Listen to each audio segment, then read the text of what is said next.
nuevas ideas y modalidades que se están imponiendo en la Argentina, por fortuna, de acercamiento, de amigamiento entre la ciencia y la vida, creo que es un paso en términos de calidad muy grande. Eso es una cuestión de actitud, una actitud distinta, de salir del cascarón.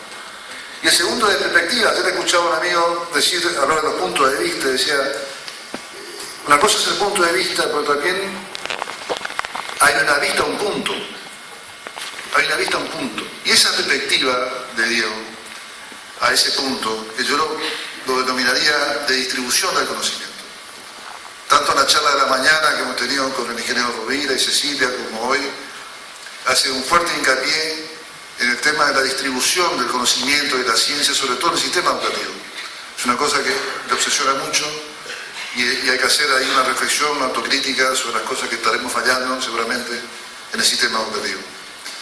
Finalmente recuerdo a Pablo Freire, decía que la escuela era para enseñar a leer, pero sobre todo para enseñar a leer el mundo. Y Golombek nos propone leer el mundo desde la simpleza, la tenacia, entendiendo que la ciencia está en nuestra vida, está en la mano que muevo, está en el sonido que vibra en este momento.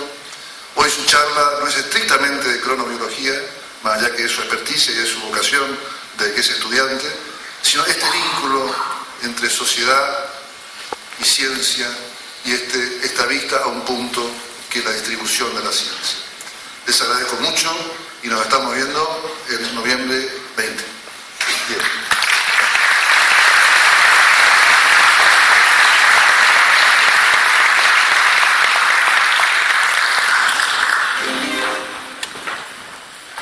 Vamos a dejar entonces en compañía de Diego Andrés Golombek, que va a tener preparado para nosotros entonces su charla sobre cronobiología y la ciencia en la vida cotidiana.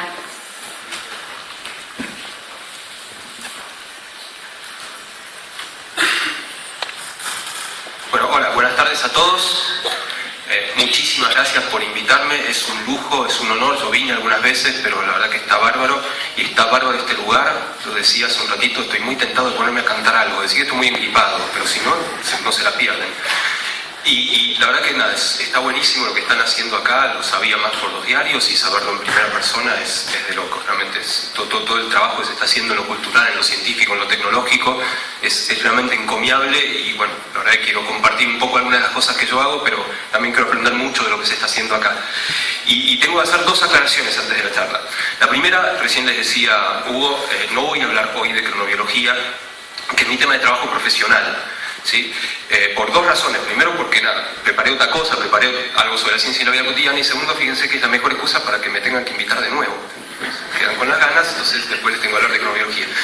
Y la segunda aclaración antes de empezar la charla es, aunque no lo crean, estoy haciendo un gran esfuerzo por hablar dulce, suave y lentamente. En minutos me voy a olvidar y voy a empezar a hablar a los pedos. Con lo cual, párenme, si no hagamos algo tradicional de clase magistral o de fuera, pues les voy a pedir que participen bastante, nada engorroso, nada que no lo voy a hacer pasar a nadie, ¿no? Eso no, por favor. Pero nada, párenme si no están de acuerdo, si quieren preguntar, si quieren comentar lo que fuera, porque en serio, voy y no paramos, básicamente. Hechas estas aclaraciones, empezamos entonces con la charla. Es una charla de ciencia, ¿sí? Pero de ciencia diferente a lo que ustedes por ahí están pensando cuando piensan en ciencia. Ciencia que vamos a hacer, ciencia como verbo. Si la ciencia es hacer cosas, hacer preguntas, no de barrer las preguntas abajo de la alfombra. Todos los pibes nacen científicos, todos los niños, bueno, Picasso decía todos los niños nacen artistas. También nacen científicos. ¿Cuándo? Cuando van al jardín a quemar hormigas con la lupa. Cuando abren un juguete a ver qué hay adentro. Cuando abren al hermanito a ver qué hay adentro. Están haciendo ciencia, mal que le pese al hermanito. Nosotros después nos olvidamos de eso, de esas preguntas. Y lo que yo quiero hacer en este rato es recuperar la ciencia que está en la vida cotidiana, alrededor nuestro. Y vamos a empezar con un par de experimentos. El primer experimento es muy sencillo. Y no me dejen solo, no me dejen a mí solo ridículo acá haciendo las cosas, háganlos ustedes también, yo los veo, pero no los ve nadie más. Cierren los ojos y estiren los brazos. ¿Vieron cuando en los dibujitos animados aparece un humito que sale del horno y el tipo está sonámbulo y va? Eso, cierren los ojos. Ven que los veo todos. Ustedes también, están parados, no se crean. A ver arriba. Sí, pero no tienen los ojos cerrados. No, cosa es la siguiente. En la muñeca derecha, imaginen que tienen un hilo, un piolín, y de ese piolín cuelgan 3 globos de helio. El helio es un gas muy liviano, mucho menos denso que el aire, por tanto se va para arriba. Muñeca derecha, un piolín con globos de helio, que tiran para arriba pues son muy livianos. Muñeca izquierda, también un piolín, pero ese piolín están atados varios libros, recontra pesados, está en la Enciclopedia Británica atada. Entonces, mano derecha, piolín con globos, mano izquierda, piolín con un montón de libros. Ahora, quédense recontra quietos y abran los ojos.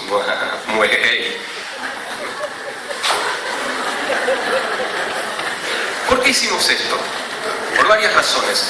La primera es que para mí es una prueba de que a partir de ahora les puedo decir cualquier verdura, ¿sí? Y ustedes se lo van a creer. Es eso. La segunda, que es más importante, esta es una prueba de verdad. Esta prueba la diseñó un psicólogo inglés y según él es una prueba muy sencilla de personalidad.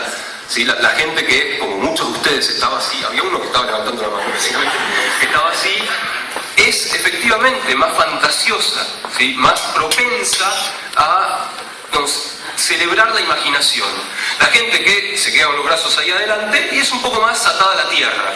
Y la gente que está así mirando es ligeramente sospechosa, digamos.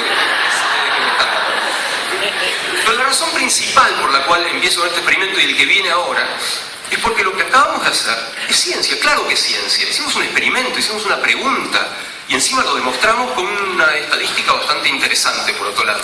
Y uno no piensa que estas pavadas de todos los días sean ciencia. Y todas las pavadas y pavaditas que yo les voy a contar en esta hora son ciencia y son recontracientíficas. Yo las exagero, las cuento de una forma liviana, pero están basadas en experimentos de verdad y en gente que investiga estas cosas de verdad. Segundo experimento. Tienen que hacer lo que está en la pantalla. O sea, y ahí también.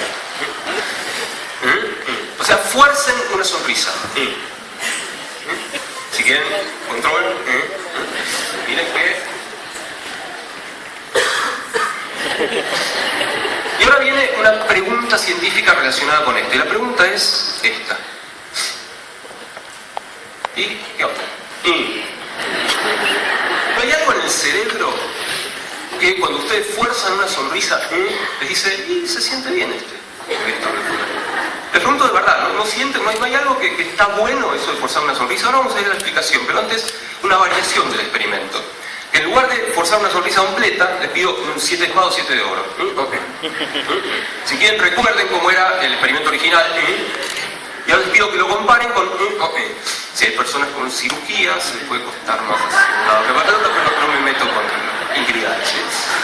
Entonces, obviamente, ahora tengo 2 preguntas científicas. La primera, varios dijeron sí, esta estaba buena. Ahora yo pregunto, ¿cómo se compara esta con cualquiera de estas dos? ¿Cuál está mejor? ¿Esta o...? Si esto lo están filmando y después me pasa, no quiero creerlo. La primera, ¿estamos de acuerdo? Esta se siente mejor. Segunda pregunta, y esta es más difícil de contestar, por ello lo tienen que hacer después en sus casas. ¿Alguna de las dos se siente mejor que la otra? ¿Cuántos, por ejemplo, por semisonrisa izquierda? O sea, 7 de oro. ¿O cuántos por semisonrisa derecha? Es difícil esta, pero se sienten distintos. La explicación de esto es compleja. Tiene que ver con que nosotros no tenemos un cerebro, vamos a hablar de esto hacia el final de la charla, sino tenemos 2 cerebros juntos, 2 cachos de cerebro unidos por una zona bastante pequeña llamada cuerpo calloso. Y simplificando mucho las cosas, estos 2 cerebros son muy diferentes. El cacho izquierdo del cerebro es el llamado hemisferio racional, para la mayor parte de la gente, y es el que tiene que ver con el lenguaje, los cálculos, lo racional. El cacho derecho del cerebro es el que tiene que ver más con lo emocional. Y resulta que cada semicerebro controla el semicuerpo contrario. Entonces, este cacho de cerebro, el racional, controla esta semisonrisa, mientras que el emocional, controla esta. Para mucha gente, efectivamente, esta se siente mejor que esta, por eso.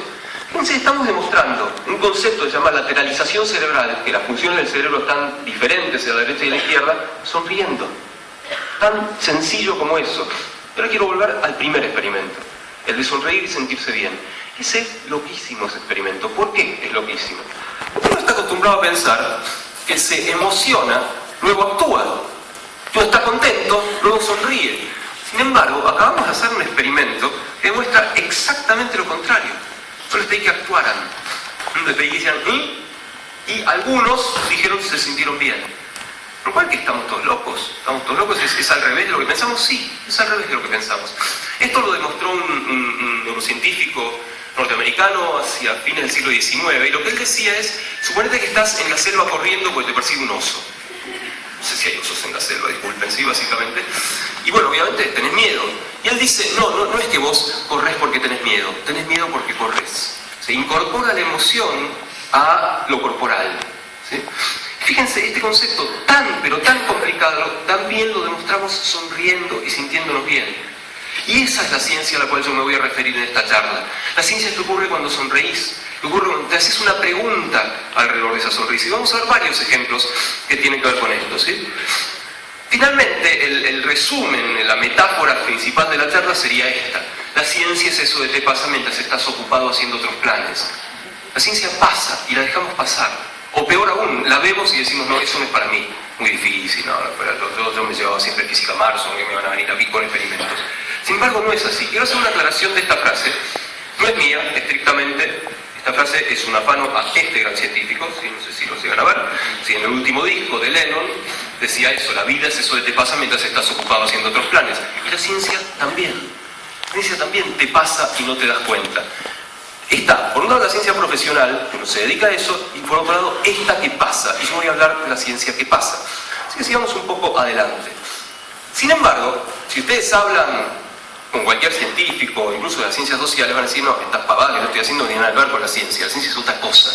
Y el primero que puso eso por escrito, uno de los primeros en realidad, fue este señor, hace 50 años, Charles Snow, escribió un ensayo que se llamó Las dos culturas. ¿Cuáles son esas dos culturas? De un lado la ciencia, la cultura científica, y él llamó a la otra la cultura humanística. ¿Sí? En realidad lo que estaba diciendo es la ciencia y la gilada. Y en el medio, nada. ¿Sí? En el medio no hay comunicación entre estas dos culturas, entre estos dos mundos. Y es tan así, efectivamente es así. La ciencia está ahí en su pedestal y del otro lado el resto del mundo. Del otro lado los que no entienden y son simples usuarios de la ciencia de los científicos, hay un poco de eso, lamentablemente, pero tenemos que romper con eso. Tenemos que romper con esa idea de la ciencia está ahí arriba y el resto ahí abajo, eso se llama modelo de déficit justamente. Y fíjense las metáforas que se usan cuando uno hace divulgación científica. Divulgar, contarle al vulgo, al pueblo. Bajar, traducir. Son todas metáforas que hablan de los científicos ahí arriba, el resto ahí abajo. Y no está bueno eso, no está nada bien, porque si la ciencia no sale del laboratorio no sirve para nada. Y no digo solamente las aplicaciones de la ciencia, que alguien invente vacunas o desarrolle puentes. El concepto de pensar científicamente, de pensar racionalmente al mundo, y vamos a ver muchos ejemplos de qué quiere decir esto, de pensar racionalmente al mundo. Básicamente sí, hay dos bandos, García Lorca, ¿sí? En Bodas de Sangre, dos bandos, la ciencia y los otros. Sí, por suerte no hacemos partido de fútbol, pues nos cagarían a goles, ¿sí? Pues la verdad los científicos no nos caracterizamos por ser maravillosos futbolistas, pero nos gusta estar ahí arriba, ¿sí? Y de hecho hay muchos ejemplos culturales de esto que nos gusta y de cómo nos recibe el resto del mundo. Y este ejemplo tiene que ver con mi borracho favorito, que es ese. ¿Quién es mi borracho favorito? ¿Chan? Edgar Allan Poe, efectivamente. Y Poe, de joven, odiaba a la ciencia. Realmente la detestaba. Entre otras cosas, porque el único libro de Poe que se vendió cuando él estaba vivo, un libro de ciencia, se puede hacer por encargo, un libro de moluscos, de caracoles. Pero sus cuentos, sus poesías, no pasaba nada, nadie le daba bola. Entonces, de joven escribió este soneto a la ciencia. Que fíjense las porquerías que dice. Dice, ciencia, alteras todas las cosas con tus ojos, devoras el corazón del poeta, no lo dejas vagar, en su vagar buscar un tesoro en los encollados cielos. O sea, la ciencia es una basura, es algo que viene y te roba la magia y la belleza del mundo, que los poetas obviamente conocen bien. Es un poco como si vas a un casamiento y no conoces a nadie y te mandan a la mesa 18, lo que fuera. Entonces la gente se empieza a presentar. Yo hago esto, yo hago esto, yo hago esto, yo soy científico. ¿O no? Caramba, me cagó la noche, básicamente, porque va a empezar a hablar de los taninos del vino, ¿sí? El ritual de la danza, interesante. O sea, tenemos un poco esa concepción de la ciencia viene a arruinarnos la belleza y la magia de todos los días. Y yo lo que intento demostrar o convencer es exactamente lo contrario. Un ejemplo más cercano cultural tiene que ver con uno de los últimos discos de Fito Páez, se llama Confiar, no sé si lo escucharon, bastante choto, pero no importa, ¿sí? En ese disco hay una frase que dice exactamente lo mismo que decía Poe. Pareces una flaca de exactas explicando lo que no hay que explicar. Traducción. Pareces un estudiante de ciencias exactas y naturales que viene a romper las bolas. Viene a decir no porque el amor es una conjunción de hormonas y de frecuencia cardíaca y las emociones y esto. Cuando uno lo que quiere es tirarse en el pasto a mirar las estrellas y decir qué buenas están las estrellas, pero te viene el astrónomo y te dice no, porque las novas y los elipses. Nosotros tenemos un poco esa concepción, no me vengan a romper las bolas cuando yo quiero disfrutar y me venís con una explicación científica. En realidad es todo lo contrario. Entender siempre es más bello, siempre es más mágico. Entonces lo tenemos un poco encerrado ese entendimiento. Y si hay dos mundos, si hay dos culturas entre ciencia y el resto del mundo, imagínense lo que va a ser entre tecnología y el resto del mundo. Y de nuevo un ejemplo literario de ese señor de ahí abajo, un escritor francés maravilloso, se llama Michel Houellebecq. Una de las novelas de Houellebecq se llama Las partículas elementales y tiene dos personajes principales. Son dos hermanos. Uno es un científico, biotecnólogo justamente, y el otro es un crítico literario, o sea, cultura científica y cultura humanística. Y acá habla el crítico literario, y fíjense lo que dice.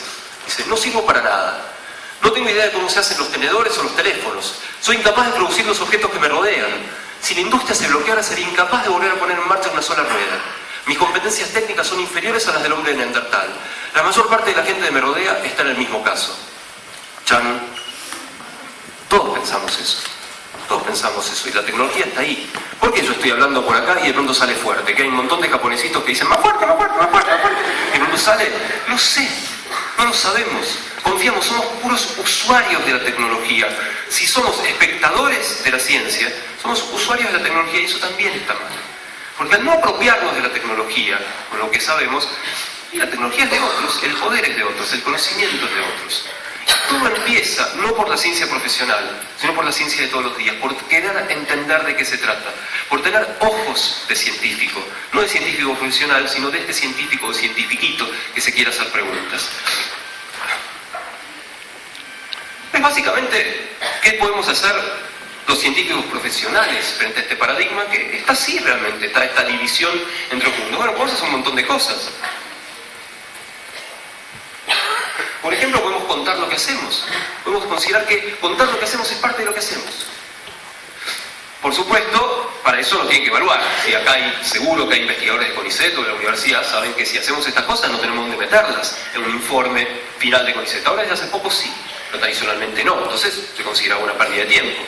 También tenemos que interactuar mucho más con la prensa, ¿sí? En la eterna lucha del bien contra el mal, o sea, de la ciencia contra el periodismo. Hay muchos periodistas en la sala. Es algo tradicional, ¿sí? En el cual el periodista ve al científico como un coso que cuando abre la boca escupe ladrillos, y el científico del periodista como alguien especializado en tergiversar lo que uno dice, simplificarlo hasta el punto de la tergiversación. Ambas cosas son estúpidas. Y en este momento en Argentina, que está profesionalizándose la carrera del periodista científico, estamos mejorando mucho en esto. No sé si ustedes han notado que hay cada vez más noticias de ciencia, más programas de ciencia, y con otro formato, con otro estilo, que nos acercan realmente mucho más a lo que están haciendo los científicos. ¿Qué más podemos hacer? Por supuesto, participar en actividades comunitarias. ¿Qué quiere decir esto? ¿Cuántos científicos van a la escuela con sus hijos? ¿Cuántos científicos van a las olimpiadas o a las ferias de ciencia? Muy pocos, pero muy pocos. Entonces eso hay que hacerlo. Somos actores importantes de la comunidad, pero nos lo guardamos. En lugar de ir ahí donde por ahí nos escuchan, nos da bola o podemos aportar algo. Y por supuesto, otra cosa que tenemos que hacer los científicos es que si nos invitan a teatros tan maravillosos, tenemos que venir. ¿Sí? Sin embargo, hasta acá lo optimista, ¿sí? Lo optimista de la ciencia es para todos, etcétera, etcétera. Pero hay algo con la ciencia que la hace difícil. Hay algo que hace que se diferencie de otros dos aspectos. Y quiero arriesgar algunas hipótesis antes de meterme con lo cotidiano, de por qué la ciencia es difícil. Y estas son 2 o 3 o 4 o 5 hipótesis de qué diferencia la ciencia del resto de las disciplinas. Una de las cosas que la diferencia es que la ciencia cambia todo el tiempo y cambia muchísimo. Si uno habla de otras disciplinas y puede dar una charla, tener un diálogo hoy, y por ahí el año que viene más o menos hablan de lo mismo. Con la ciencia no. La ciencia cambia tan rápidamente que hace muy difícil la comunicación. Y aquí hay un ejemplo biológico. El concepto de biología se llama apoptosis. Se refiere a cuando las células se suicidan, se mandan a mudar, dicen adiós cuerpo cruel y se han acabó. Es un concepto fundamental. Por ejemplo, un feto humano no puede hacer esto. ¿Por qué? Porque tiene piel en el medio de los dedos. En algún momento de su desarrollo el feto tiene que mirar y decir, che, ¿yo qué era? ¿Un pato o un bebé? Y si era un bebé, tiene que decidir que estas células se suiciden, se mueran. Concepto fundamental, aparecido en el 92 más o menos. Lo que está graficado acá es el número de trabajos científicos que mencionan la palabra apoptosis en función del tiempo. Y fíjense, nada, algunos poquitos, todos. Imagínense que yo les hablaba de la vida de una célula en 1990 y después les hablaba de nuevo en 1995. Les contaba otra historia, les contaba otra biografía. Y eso hace difícil compartir la ciencia, porque si yo hoy te vengo a un discurso y mañana con uno muy diferente y no me vas a creer, vas a pensar, pero algo está mal. Eso hace complicado compartir la ciencia, no imposible. Sigamos viendo algunas hipótesis de por qué. Y la ciencia es difícil, ¿por qué es difícil? Porque hay que saber mucho, hay que ser inteligente o lo que fuera. Yo no creo en eso. Lo que sí creo es que a los científicos nos encanta contarle un cachito más difícil de lo que debe ser. Como es, hablar y que salgan fórmulas, y si nadie nos entiende somos Gardel. Y el ejemplo que les voy a dar de nuevo es biológico. Ustedes seguro oyeron hablar del proyecto Genoma Humano, ¿sí? Todos los genes de un organismo. Eso tiene que ver con algo que se llama biología de sistemas, biología sistémica. O sea, entender a todos los genes juntos, no 10 o 20, entender a 20.000 genes juntos. O no entender a 500 neuronas, sino a millones de neuronas juntas. Les voy a mostrar una definición de la biología de sistemas. ¿Qué dice? La biología de sistemas es un nuevo campo de la biología que apunta a desarrollar una comprensión a nivel de sistema de los sistemas biológicos. De nuevo, la biología de sistemas es un nuevo campo de la biología que apunta a desarrollar una comprensión a nivel de sistemas de los sistemas biológicos. Eso claramente parece haber sido dicho por este señor. Sin embargo, esa es la definición del MIT, de un templo de la ciencia, el Instituto Tecnológico de Massachusetts. Es una porquería esa definición. Es circular, tautológica, no dice nada, pero nos encanta. Total, nadie la entiende. Y si nos gusta hablar en difícil, aún más nos gusta mostrar en difícil. Recién hablábamos del proyecto Genoma Humano. No contentos con esto, los científicos quisieron saber qué hacían los genes. Los genes son medio pavos, son instrucciones. No hacen nada por sí mismos, son instrucciones para fabricar proteínas. Entonces, además del concepto de genoma, los científicos se centraron en el concepto de proteoma, todas las proteínas del cuerpo de una célula. No contentos con esto, quisieron ver cómo charlaban esas proteínas entre sí, cómo interactuaban esas proteínas, y está el concepto del interactoma de una célula, o sea, cómo charlan todas las proteínas de una célula. Entonces, en primicia exclusiva les muestro el interactoma de una célula. ¡Tarán! ¿Sí? Y esto entra para el parcial. Bueno, esto de nuevo es una porquería. ¿Quién lo entiende esto? Es un mapa, les cuento que cada puntito es una proteína, cada rayita es cómo interactúa con otras. Y esto lo entienden 3 personas, los de los 3 que laburan en esta célula, con estas proteínas, etc. No sirve como ícono para mostrar. Ahora que digo lo de 3 personas, me acordé de una anécdota. Resulta que la teoría de la relatividad de Einstein fue demostrada cuando un astrónomo inglés vio cómo se curvaba la luz del Sol en un eclipse. O algo parecido, estoy simplificando un poco, yo no soy físico. Entonces le hicieron una entrevista a este astrónomo, se llamaba Arthur Eddington, y le dijeron, che, Eddington, ¿es verdad que a la teoría de la relatividad le entienden solamente 3 personas? Y la respuesta de Eddington fue, ¿quién es el tercero? O sea, nos encanta esto de tener un saber que es propio y nadie más lo va a entender. Y eso claramente complica que lo contemos, complica la comunicación de la ciencia.